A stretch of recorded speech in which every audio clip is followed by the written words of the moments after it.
할렐루야.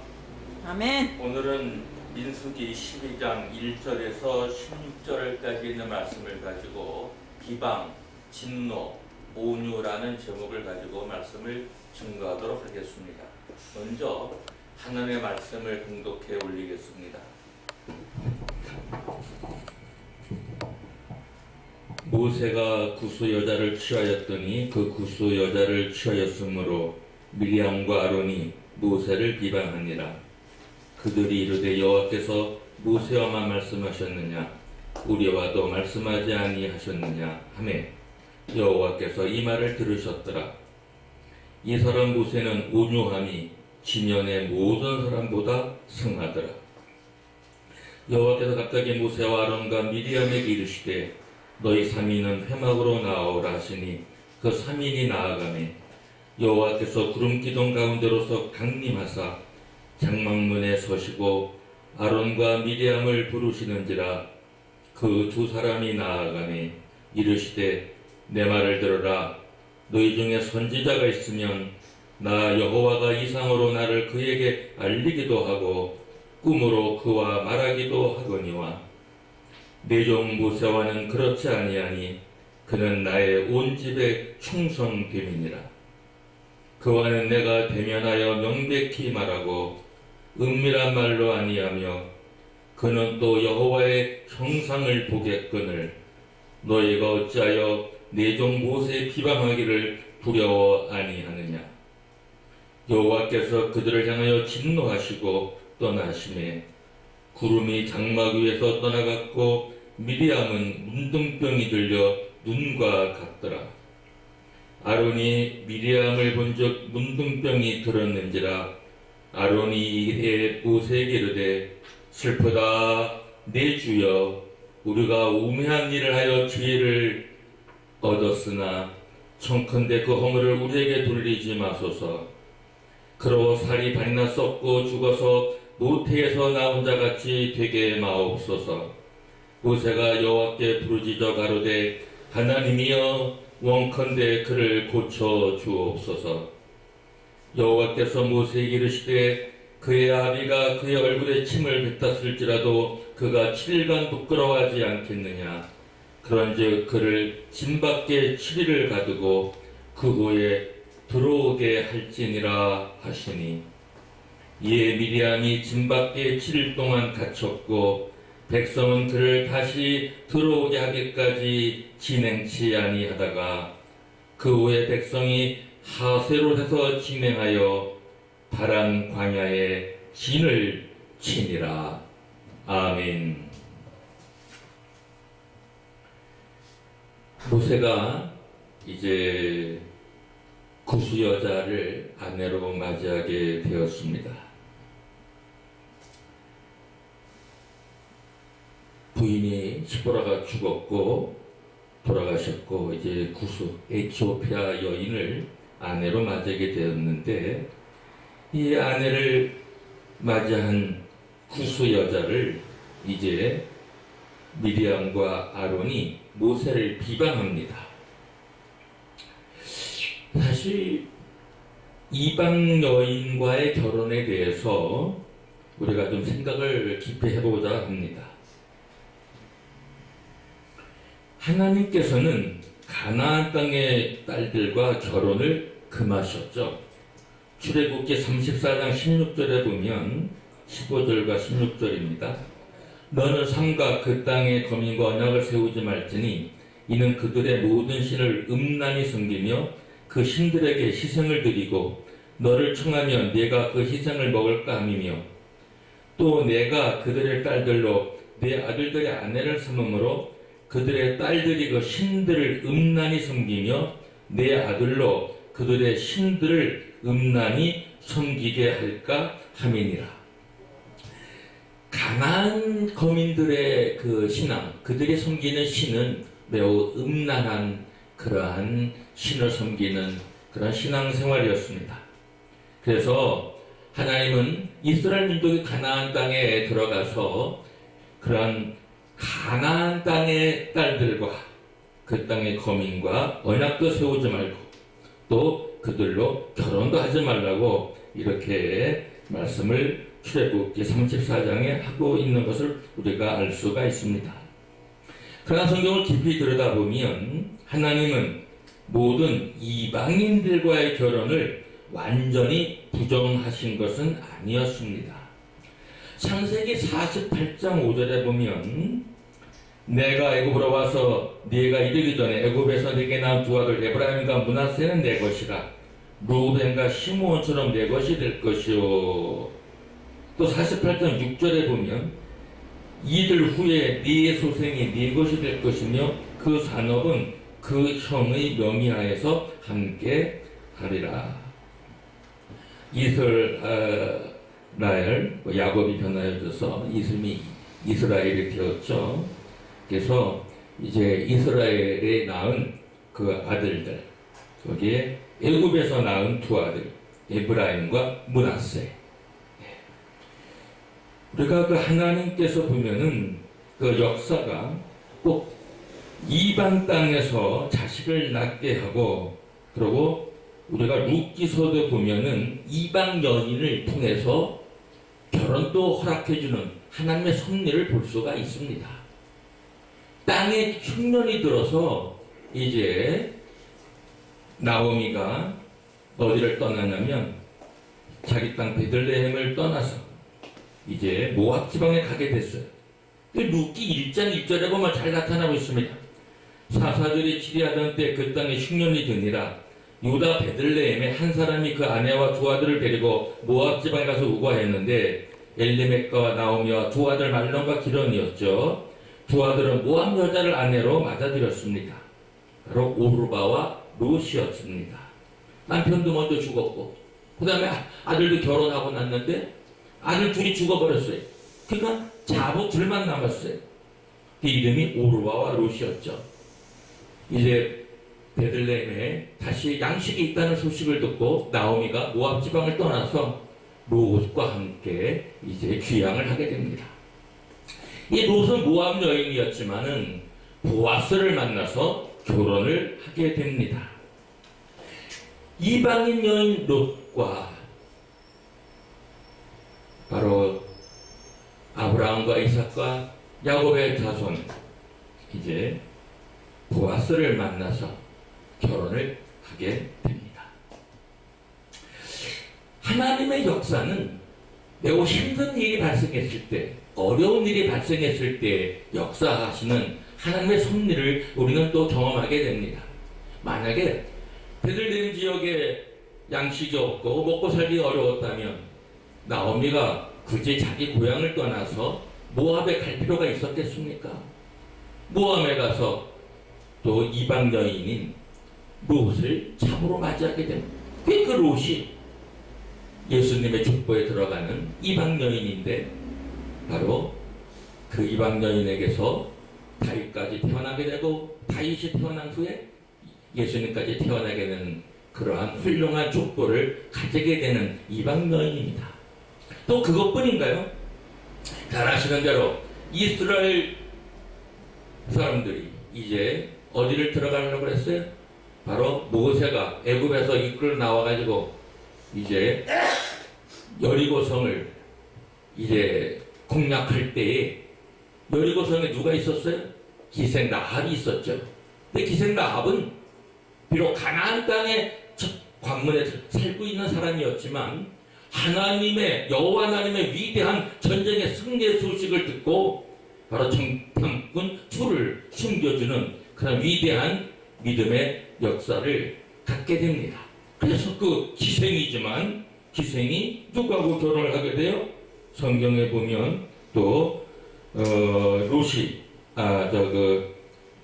기생 라합이 이제 좋은 결혼을 하게 돼서 예수님의 조상에 들어가게 되는 위대한 그러한 이제 족보를 가지게 됩니다. 그럼 어디에 나와 있느냐? 바로 보면 우리가 마태복음에 잘 나와 있습니다. 마태복음 1장에 보면은 그 족보가 있죠. 아브라함과 다윗의 자손 예수 그리스도의 세계라. 아브라함이 이삭을 낳고 이삭은 야곱을 낳고 야곱은 유다와 그 형제를 낳고 유다는 다말에게서 베레스와 세라를 낳고 베레스는 헤스론을 낳고 헤스론은 람을 낳고 람은 아미나답을 낳고 아미나답은 나선을 낳고 나선은 살몬을 낳고 이제 5절입니다. 살몬은 라합에게서 보아스를 낳고 보아스는 룻에게서 오벳을 낳고 오벳은 이새를 낳고 이새는 다윗 왕을 낳으니라. 이와 같이 바로 룻은 누구하고 결혼했어요? 보아스하고 결혼했고 바로 다윗 왕의 그러한 선조가 되는 그러한 놀라운 축복을 받게 됩니다. 여기 보면은 기생에 대한 얘기가 나오죠. 어디에 나오냐면 5절에 나오죠. 살몬은 라합에게서 보아스를 낳고 보아스는 기생의 아들이었어요. 근데 기생의 아들이었는데 아주 훌륭하게 잘 살았고 부자가 되어져 있었습니다. 이 보아스가 바로 롯을 이제 아내로 맞이하게 되죠. 이런 하나님의 역사는 이방인들의 결혼을 통해서 이방인과의 결혼을 통해서 예수님의 조상이 되는 이러한 역사를 일으키셨습니다. 사랑하는 여러분, 이러한 모세가 이제 구스 여인을 아내로 맞이하게 되니까 미디안과 아론이 비방을 했어요. 비방을 하니까 어떻게 하셨어요? 하나님께서 그들에게 벌을 내리셨는데 특히 미디안에게 문둥병이 들게 하는 저주의 병을 갖게 했습니다. 모세는 이 3절에 보면 오늘 본문 12장 3절에 온유함이 지면의 모든 사람보다 승하더라 라고 나오고 있습니다. 모세는 매우 온유한 사람이었습니다. 많은 역경을 통과하고 광야 생활을 40년을 이제 보내면서 모세는 나이가 80이 되었을 때 하나님을 만났고 이스라엘 민족을 이끌고 나올 때 모세는 이미 온유한 사람으로 그는 성숙했고 그의 온유함은 성경에 말하기를 이 사람 모세는 온유함이 지면의 모든 사람보다 승함이라고 모세에 대한 온유함을 말해주고 있습니다. 우리는 예수님을 따라 살죠. 예수님의 제자들이고 우리는 기독교인입니다. 예수님은 우리에게 이렇게 말씀하고 계십니다. 마태복음 11장 28절에서 30절에 보면 수고하고 무거운 짐진 자들아 다 내게로 오라 내가 너희를 쉬게 하리라. 나는 마음이 온유하고 겸손하니 나의 멍에를 메고 내게 배우라. 그러면 너희 마음이 쉼을 얻으리니 니는 내 명예는 쉽고 내 짐은 가벼움이니라. 이렇게 예수님은 말씀하셨습니다.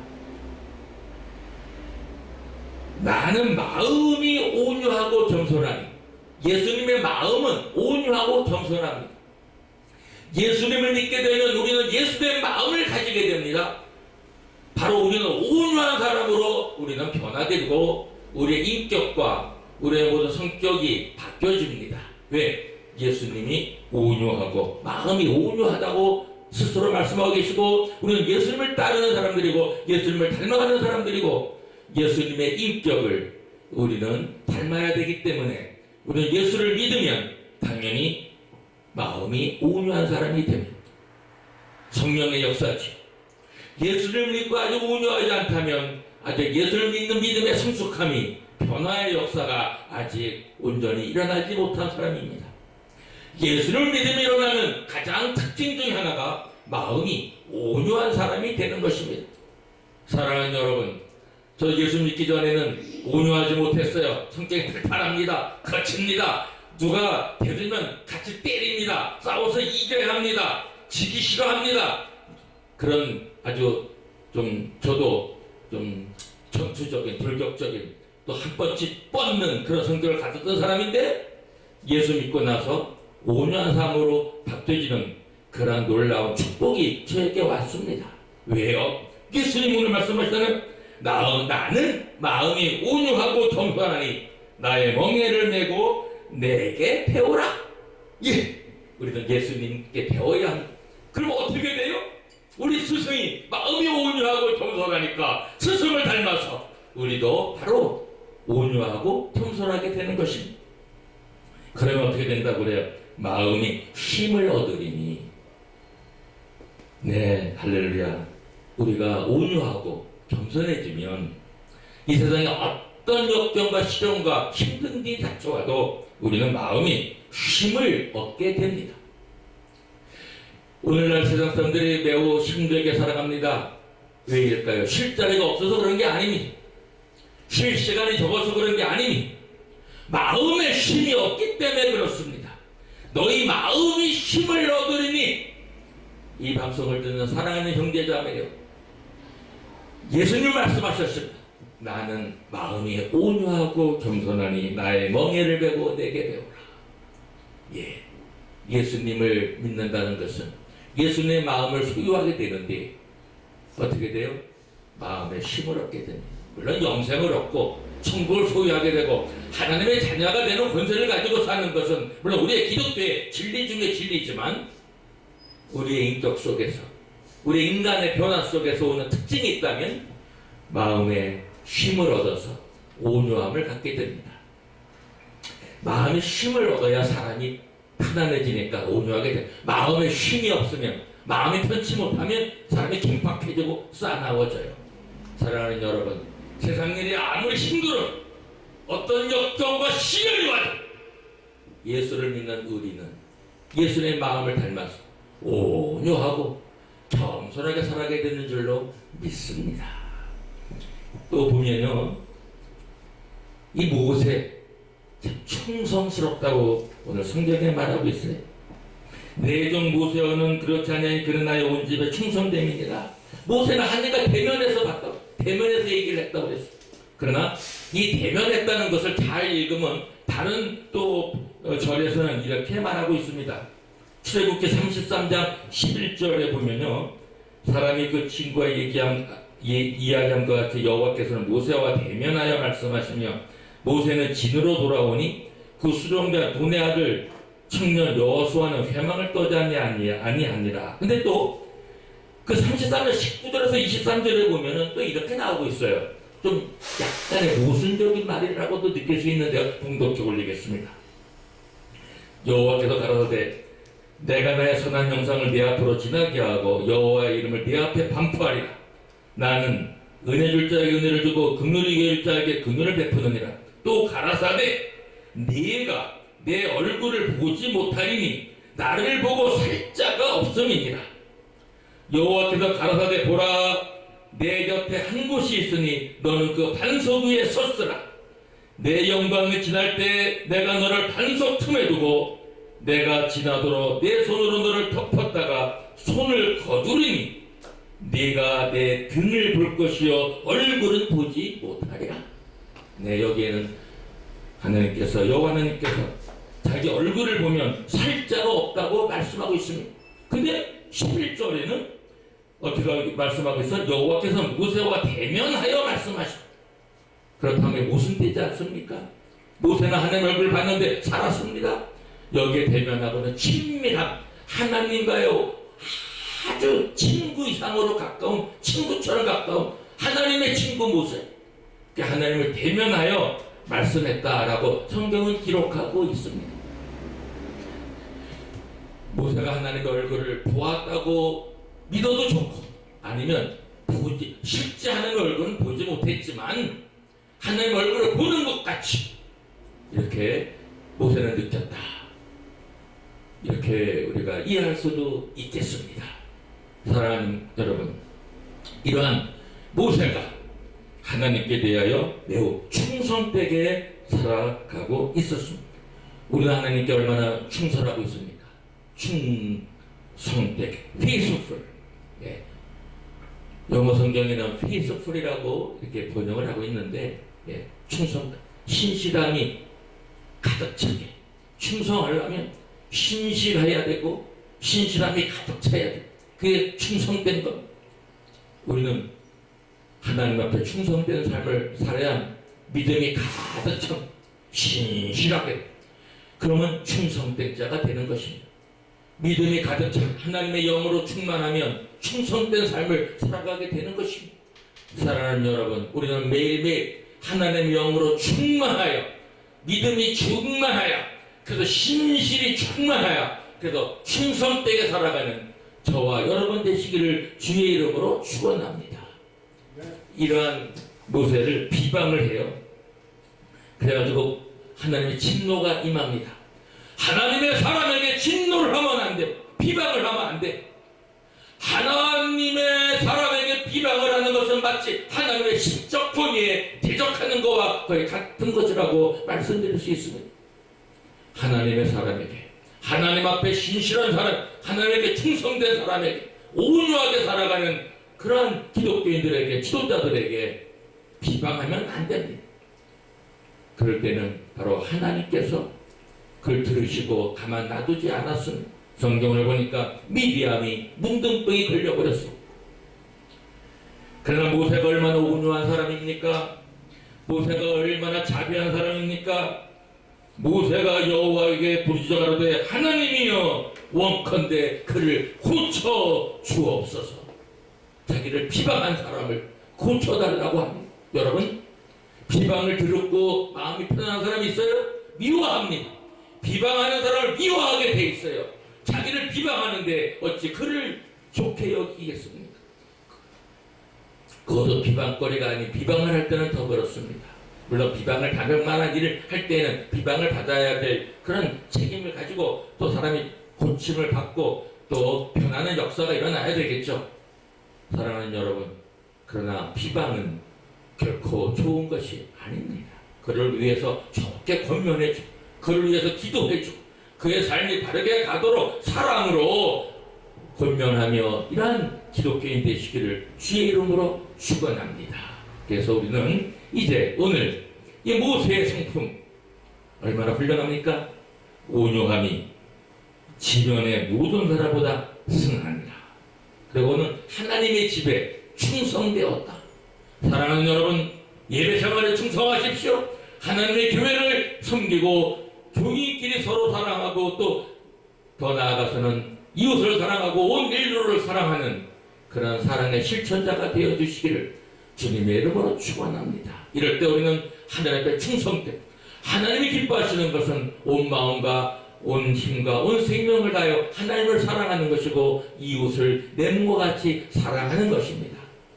사랑하는 여러분, 이제 모세와 같이 온유하고 그 다음에 충성되고, 그래서 하나님 앞에 칭찬을 듣고 인정을 받고 우리 모두가 예수님의 제자가 되어져서 예수님 말씀하신 것을 다시 한번 마지막 봉독하면서 오늘 말씀을 마치고자 합니다. 수고하고 무거운 짐진 자들아 다 내게로 오라. 내가 너희를 쉬게 하리라. 나는 마음이 온유하고 겸손하니 나의 멍에를 메고 내게 배우라. 그러면 너희 마음이 쉼을 얻으리니 이는 내 멍에는 쉽고 내 짐은 가벼움이니라 하시니라. 아멘.